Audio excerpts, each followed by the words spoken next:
The Red Hill Salukis. With me tonight is Joe Jones, sports editor with the Daily Record. And Joe, we've got quite a bit to talk about when these two teams get together. Got any predictions for tonight's ball game? I think we discussed that before we went on the air. I said I thought a Lawrence County team would win. Yeah, but that's a cop-out, isn't it? Well, yeah, that may be, but it keeps you out of trouble that way. You got two ball clubs here that have split during the season. Lawrenceville has been on a skid until they got down here against Robinson the other night. Two teams that can really play defense. We're going to see, and they both like to run with the ball. Are we going to see a high-scoring game? I wouldn't be surprised to see that.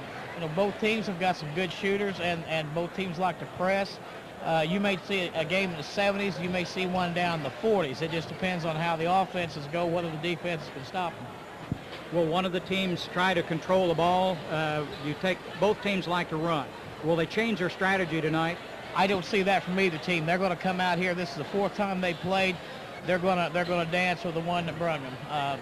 They got here with one style of ball. I can't see either team changing right now. Lawrenceville against Robinson the other night forced, I believe, 29 turnovers. It still was a good ball game. It was kind of an ugly game, so to speak. Both teams had a lot of turnovers, but Lawrenceville a little cold. It gets important at the free throw line. And Lawrenceville finally put it away there the other night. They had opportunities ahead of time. But do you think they're ready to go? I think so. I think once they got that 7-game skid broken, they got to win. It was ugly, but I think that was maybe the momentum builder that gave them some confidence. I think they'll play better tonight than they did. The Red Hill Salukis last night against Olney played a good, solid ball game. Got even scoring last night. I was impressed with Shearer, I believe, come off the bench, or come off. I don't remember if he started or come off the bench. Had 18 points. He had 16. He did start. Fred Kendall and I were talking about that. I said, I wonder how long it was going to take Larry Buzzard, the only coach, to figure out that Shearer could hit those free throws when he knocked 9 of 10 down. Yeah, I kind of wondered toward the end of the ball game, if they realized who the heck they were fouling, But Olney come through with a decent season, but Red Hill played very well last night and had a good win over them. One of these teams will go into sectional play at Bridgeport. Casey, I think, is the only one we know of at this time who's going to be down there. The others are yet to be decided. Right. Flora is playing Sissy tonight, and it's Newton and Louisville. Two, I guess you could call them Cinderellas at Altamont. Neither team were supposed to be in the finals. Yeah, I had picked T-Town early. I think everybody had, even though Dietrich had the #1 seed, but Louisville knocked them off. Newton took care of T-Town last night, so there you are with those two teams in. Your thoughts on the sectional now? The winner here tonight will play the one coming out of Albion. That's right? Yeah, and probably that will be Flora. They should beat Sisney.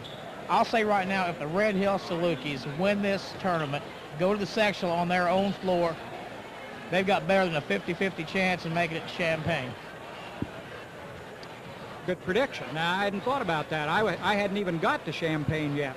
I was thinking about the sectional. I think they have a good chance at the sectional. Madison got knocked off over West, so I'm not sure who may come in out of that area. Same here. It may even be St. Elmo, but there's no really powered teams over there like you think of the Venices, the Madisons back when Lawrenceville was rolling. They had those classic battles in the Charleston Super Sectional. But Red Hill is as tough on their own court as anybody, which means they're going to play, if they win this game, they'll play 2 games at home. That means they got to win 1 on the road, and they're in the big house. Okay, Joe, appreciate you taking some time with it. I'm not going to ask you any more questions tonight. I was watching the clock counting down. We're only about 12 minutes away from game time. So stay with us, and we'll be back with the starting lineups in just a second. Well, we're about set to go here at game time. I'm Jim Kincaid, and we've got quite a crew lined up for you here tonight.